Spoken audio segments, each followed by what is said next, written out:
Борисов, искане за разследване, прокуратура, намеса, нула реакция до този момент. Нула реакция. От петък, след петък, предаването тук 10-ти ден, 12-ти. Нула реакция до този момент. Премиера явно не се интересува от това нещо или някакви други неща са му по-скъпи, отколкото да се установи. Константинов, министър Силви Кирилов е шефа. Да се крият.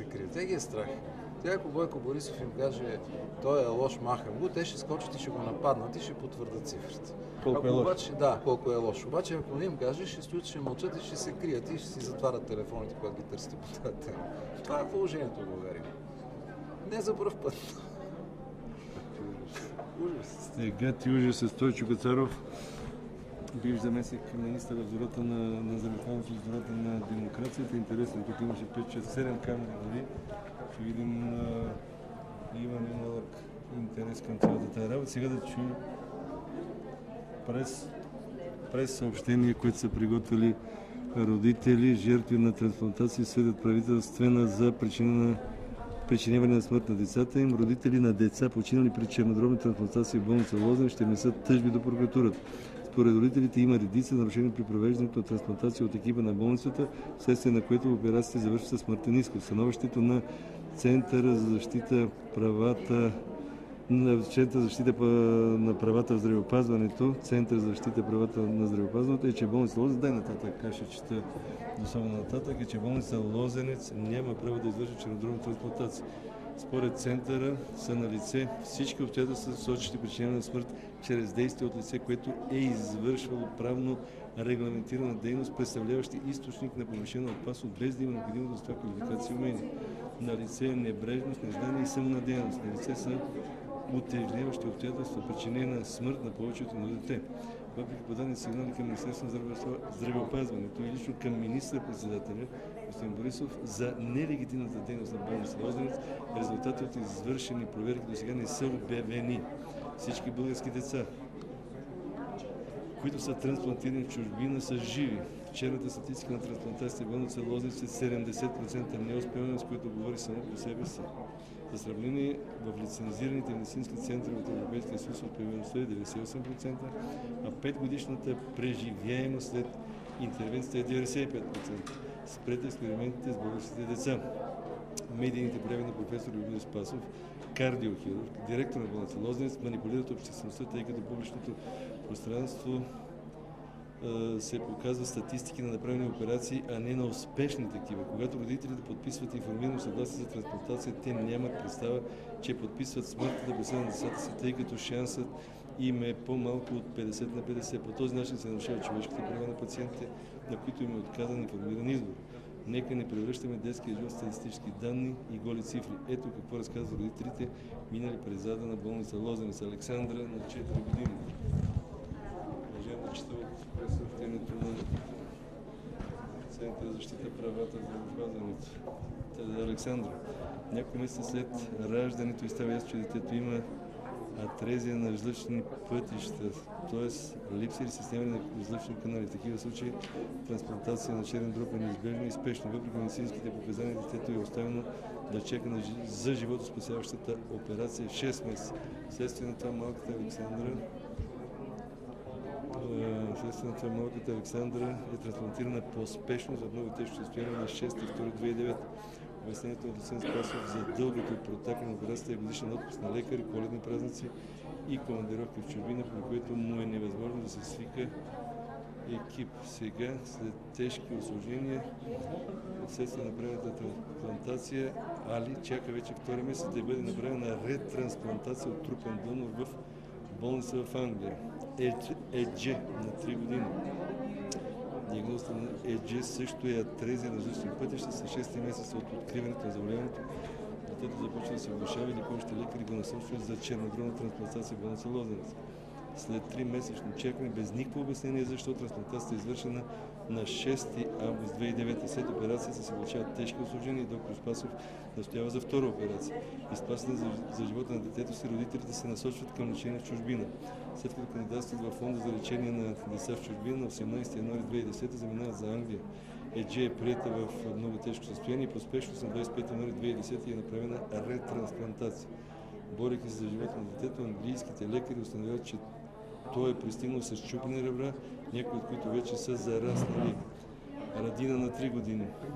При малката Радина тежката диагноза атрезия на жълчни пътища се установява, когато те е на 3 месеца. Детето е прехвърлено многократно между болница Лозенец, специализирана болница за лечение на детски болести в София, без да е ясно кога ще е трансплантирането. Един от мотивите на лекарите за забавянето е, преди 3-4 дни трансплантираха ЕДЖ.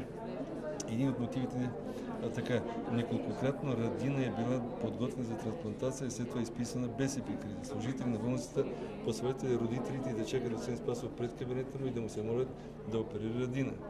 Те от своя страна, възстановени от ситуацията, решават да потърсят лечение в чужбина. На 1 декември 2009 се получава отговор от клиниката в Германия, че детето трябва да бъде незабавно трансплантирано. Габи на 10 месеца. Габи също е диагноза атрезия на жълчни пътища. Доцент Желев, завеждащ отделение детска гастроентерология към детска педиатрия в София, казва на родителите, че трансплантацията е неизбежна, когато детето е на 3 месеца. Габи е приета в болница Лозенец на възраст 7 месеца, а лекарите не смятат за нужно да информират родителите как смятат да лекуват детето. Доцент Спасов не намира за нужно да общува с тях. 3 месеца по-късно Габи е трансплантирана на 20 март 2009. След операцията родителите забелязват проблеми в отделителната система на дъщеря си. Броени дни след това детето се влошава и умира. Ники е на 3 години. Ники е на 1 месец, когато се установява, че има заболяване на черния дроб. Лекарите от детска педиатрия така и не успяват да установят точна диагноза, но твърдят, че състоянието му изисква трансплантация. Когато момента за операцията дойде, те могат само да проследяват състоянието му. Когато Ники е на 3 години, състоянието му се влошава и е насочен за трансплантация в болница Лозенец. Операцията е извършена на 4 февруари 2011 от професор Спасов. Няколко часа след трансплантацията настъпват осложнения, екипът преценява да направи втора операция в рамките на 24 часа. След втората операция състоянието на Ники не се подобрява и седмица след това детето умира в реанимацията. Това са само малка част от историите на родителите жертви. Крайно време е институциите да се свършат работа и да прекратят извършването на чернодробни трансплантации в болница Лозенец, защото следващата жертва може да сте вие и вашето дете. Изчетох и пълния текст на съобщението от Центъра за защита правата в здравеопазването. Така че това е, уважаеми зрители, с това приключваме нашето директно изслушване.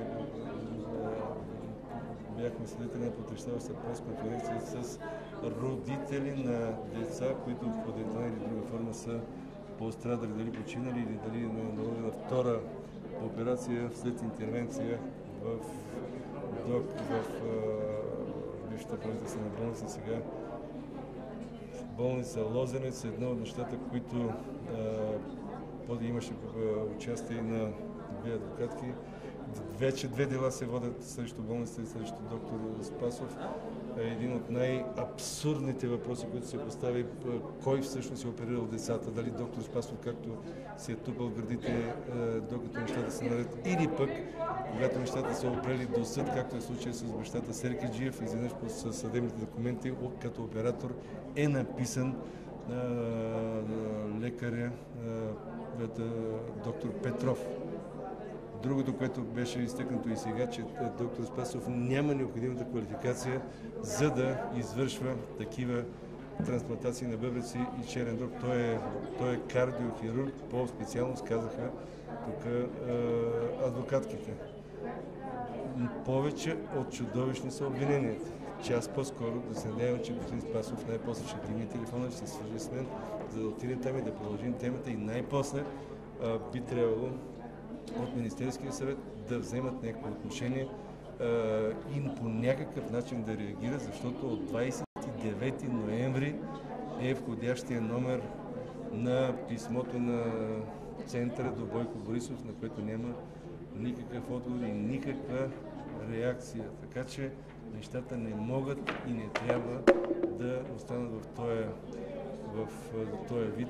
Явно е, че нещата са деликатни, защото когато господин Борисов присъства на една пиар акция, абсурдна по своя характер, за това спасено ромче от Гърция, докарано със специални самолети, спасено от доктор Спасов, което да е жив и здрав доктор Спасов, че е спасил живота на детето, само че другите неща искат отговор, крещят за отговор. Все пак става дума за не едно и две починали деца и да престанат да мълчат и министър Константинов, и Силви Кирилов, шефа на дирекцията, как се води там вече, по трансплантация, агенцията по трансплантация към Министерството, националните консултанти по трансплантации, защото наистина става дума за чудовищни обвинения. И ако няма развитие, значи ние сме окончателно сме някъде на бунището на Европа. Това не е и Пакистан, не е и Африка, не знам какво е. Вече не знам какво е, ако и сега няма продължение и изясняване на тая тема.